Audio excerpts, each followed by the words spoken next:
Alright, so boom. When I was 10 years old, right, we went to Ghana. And the plane right there, oh, see, that joint was tough, man. They was giving me first class treatment. I had my beverage, my choice of beverage. I had the Biscoff cookies. That joint was hitting. We landed there, everything cool. You know, every African parent has a big ass crib back in their country. So we was chilling in my pop's big ass crib, and I had made friends with the people across the street from us. Right? They had a slingshot that we used to throw. We used to like slingshot towards the goats and shit. There would be like a herd of goats just walking on the road, and we just shoot at that motherfuckers. Right? And he had a PS Vita too. I had a PS Vita at that time. Feel me? Or PSP, whatever, whichever one it was. We had a PSP, and we was just playing games. So all of a sudden one day my pops was like, "Yo, we're going to grandma's house. We're gonna go to grandma's house." Now I'm thinking they talking about grandma that's like a 15-20 minute drive from here. My on my mom's side, my mom's grandma, my mom's mom.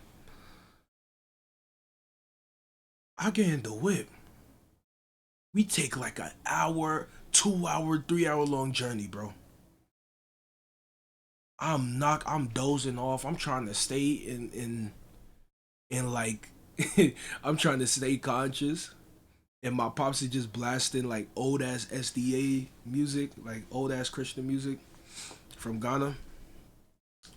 And I'm just thinking like, damn, this joint taking dumb long. Where are we going?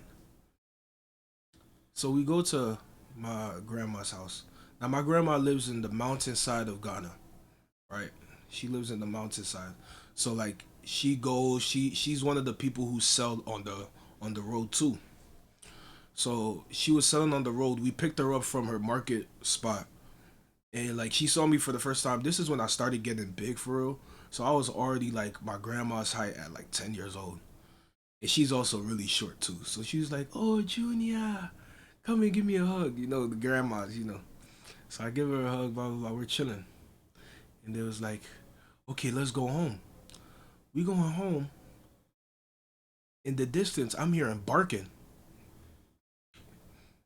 and I'm just like, at this time, I'm not gonna lie. When I was 10 years old, I had like a fear of pets for some reason. Like I just didn't fuck with dogs or cats, and like I just didn't. I fuck with them now, but I didn't fuck with them before. So we pull up. I'm hearing dogs and cats, and I'm like, "Whoa, what's going on here? Like, are we about to stay here for a little bit?" He's like, "Yeah, we're sleeping over, sleeping over with dogs and cats and shit." And I was like, "I'm not gonna lie." You gonna have to put them pets in the cages. And my grandma looked at me. She was like, "What cages? Like, what do you mean cages?" I was like, "Nah, they're bugging." So there was this one dog, and apparently my pops knew who this dog was. It's been in the family for a while, and I kid you not, I asked them for the name. This is a golden retriever, by the way, a golden retriever. I asked them the name of the dog. They say his name is Don't Forget. Now I'm like, what you mean? Don't forget? You could have named him like Kwesi or Kweku or something. Don't forget is not crazy names. So now I'm wondering, what is he known for that you don't forget him for? So my grandma was like, "Oh yeah, it's a really friendly dog." Mind you, there's also like a cat that just had kittens too. So there's kittens running around the house too. And I'm freaked out. Like I'm freaked out. Like I do not want to be here at that moment. And I love my grandma, but I was like, I can't live in that crib. So I pull up, and like I see my grandma sitting on the dog, putting her feet on the dog, and she was like, "Oh, this is a gentle dog. Like it won't do anything to you." I was like, "All right, cool. You know, this might be the opportunity for me to get over my stereotypes about pets and my fear of pets and shit. So as soon like I'm reaching in to pet the dog, right? And it start growling. So I go back. I move back about 2 feet. And I'm like, I'm not jacking this. And she was like, Junior, don't do that. Come here. So she makes me pull up. And she's about to like I'm about to go towards the dog. I'm about to try to pet him. It turns around. I kid you not. It turns around and bites me. Shoom, like this. And I'm like, yo, mind you, I'm 10 years old right now. I'm a 10-year-old kid getting bit by a golden retriever who's sitting on my grandma. So, I mean, who's getting sat on by my grandma? So, it bites me. And I'm like, what the? Immediately hit the jets. I look behind me. Why is this dog chasing me down? Bro, mind you, my grandma's house is surrounded by forests. Like we have coconut trees there. We have we have like a lot of fruit trees over there. So it's mainly forest. I don't know where I'm running to. I'm trying to get away from this dog. And it just keeps barking at me and chasing me down this fucking forest. And I'm like, nah. I'm over here trying to hit crazy left and rights, bro. I'm over here. I'm trying to zigzag my way out of it. It's still on my tail. Bro, the way I was heated and I got asthma. So you know I'm not running long. I run in bursts. I'm fast, but I run in bursts, my nigga. I don't do this distance shit. So it's about to catch up to me, and then I literally like jump over this wall, and it has to go around. And then I just went inside a whole nother person's house. Apparently that was my aunt's house, so I was chilling. But I just went in there and locked the door. I was not jacking it. Ever since that day, I have not yet returned to that house, and I have not yet like when we were staying there for the whole night. I did not leave that building the entire night. The entire night. Traumatic, bro. It was traumatic. It was traumatic. And then that's not where the story ends. That's not where the story ends. Cause after we visit, we're going back. We come back to the house back in Kumasi. That's where my house is. We're going back to the house, our house, and I'm trying to run it back with my neighbor one more time on this PSP. So we're cooling, we're chilling, we're playing the PSP, and I was like, I gotta use the bathroom real quick.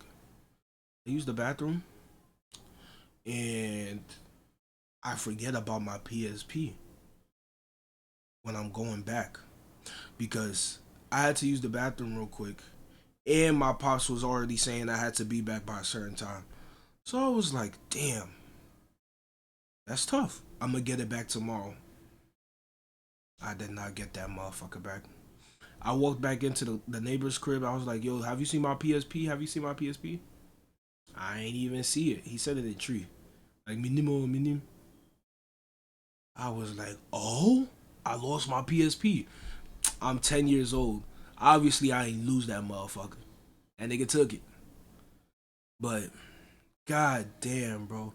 The way I was crying, bro. I was dumb tight on the way back because I knew they was not gonna give me another PSP again, bro. I knew it, bro. I knew it, bro. That shit was so sad though. Now, let's talk about when I was 15, bro. So, you know, going to Ghana at 10 years old and having that experience, it could be very traumatizing. So, when I was going back at 15 years old, I was like, I need to make this the best experience of my life. Like, I need to redeem that trip from 5 years ago. So, these, so this was like 2019. 2019, we go to Ghana again, right? This is also my grandparents' 40th wedding anniversary, and my grandfather was also getting elected, or like he was getting crowned as chief of of another village. He was already chief of one village, but he's getting crowned as chief of another village. And so it was a very important event. A lot of family members came. My cousin, my aunt came from America. I think my sisters and brothers came as well. And 2019, that joint, it was okay. It was okay. But the thing was, for the first like, so that trip was 6 weeks long. That's the thing about my parents, right? We don't go to Ghana for a week. Like we don't go like every 2 3 years for a week. We go every 5 years for 6 to 8 weeks long. Like that's always been the thing, because we have so many places to go to. Because my parents are from different tribes. They're from different regions. So like it's just difficult. Like we have to go to all of these places and attend all of these events and stuff. So we're going there for 6 weeks. That first week I was so miserable because there was this like thing called youth camp, and back in the United States, it's in Ghana too, but it's mostly like an event where a lot of youth from the Ghanaian community come together and like on a college campus, and we just this is a Christian thing too, so this is like it's called youth camp, and a lot of the Ghanaian youth from like the East Coast pull up, and this one was it was the big one, so it was like all of the churches from the East Coast were coming to this one spot. Now I'm over here feeding to go, like literally I made my parents move the date to Ghana for me to go to this youth camp, because I knew uh, one my group was singing on the front stage. There was just a lot of events going on, and I was gonna meet up with all of my guys from my childhood again. Like I wanted that to happen, so I made them move the date, but then the people moved the youth camp to a later date, and I couldn't change the date. We couldn't change the date to Ghana, so I was dumb tight. I'm over here looking at my friend's snap, trying to see what's going on, trying to get put on to T. I'm seeing they killing it with the singing and everything, people hyping them up, and I was like, damn. Because the thing is, I wasn't at that time. I wasn't very well known, so I was just trying to make like myself known to this community, but I didn't go, so I just missed out on so much. I just missed out on so much. So that first week I was dumb tight. But after that, it started getting better. The food was hitting, the vibes were vibing. We was just going to a bunch of different places, going to a bunch of different tourist spots. Um, it was going good until one fateful night. We were out. It was a long day. We were driving for most of the day, and we finally made it back home. And I was hungry. Now, when you travel abroad, especially to Africa, you're not supposed to consume their water, their dairy products, or like any cold food, right? And I told my pops I was hungry. I told my pops I was hungry, and he was like, "I'm gonna make you some Milo and tea." So I was like, "Bet that." I go take a little shower, get ready for bed, and I see cold Milo. If you don't know what Milo is, it's a golden chocolate drink. Golden chocolate drink. And he made Milo and he gave me some sweet bread.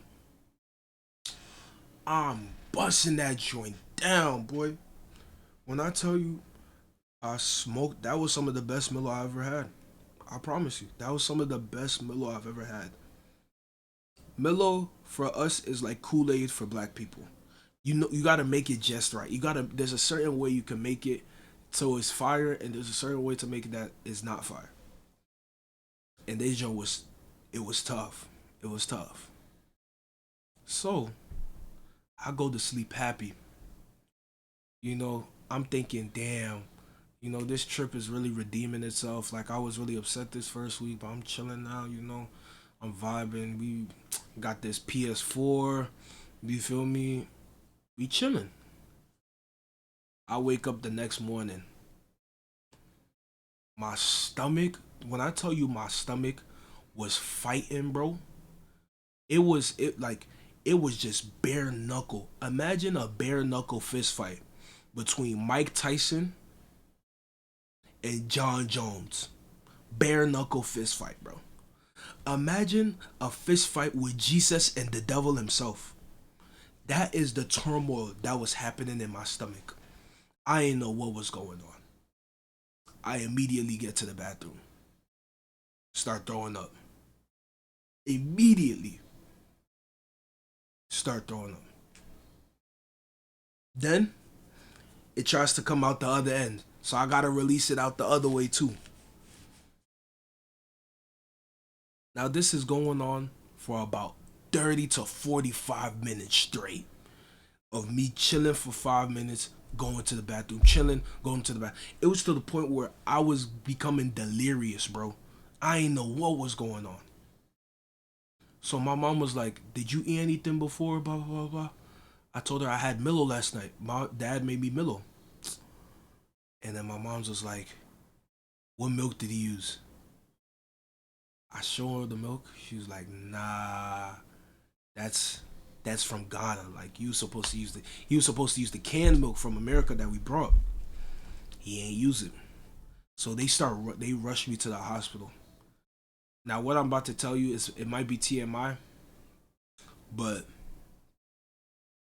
fuck it, bro. This is confessions. This is confessions. We get to so Ghana is known for having like incredibly bad medical care and medical service. So we were sitting in like the waiting room for like a minute, like a hot minute, and I felt myself in the need of expunging of my toxins again. So I go to the bathroom, and something weird starts happening. It's as if my body wants to split into two. It wanted to release from both ways at the same time. So I had to make a decision. I decided to have throw up all over the floor while I'm fighting for my life on the seat. I'm over here screaming, "Help! Help!" I don't know who opens the door. By this point, my head, I'm not even there right now. I'm just passing by. Like spiritually, like mentally, I'm gone. Spiritually, I'm in heaven. I've already passed away. You know, I've already passed away. There was no hope for me. I don't know who opened up the door, but they cleaned me up and then they put me on the nursing bed and they stuck some IV in me because apparently I was super dehydrated, and then they gave me pills to take every day for the rest of the trip or every week for the rest of the trip. So I've now had two bad experiences back to back that I when I went to Ghana. The good part is I got to see family. I got to see my grandparents. I love my grandparents. I love my family back at home. So it wasn't all bad. But those two bad experiences, now that I'm going this year, December, I need that joint to be off the like I need straight vibes, bro. I need straight vibes. I'm not gonna lie. I'm not gonna lie. Cause that was OD. That was OD.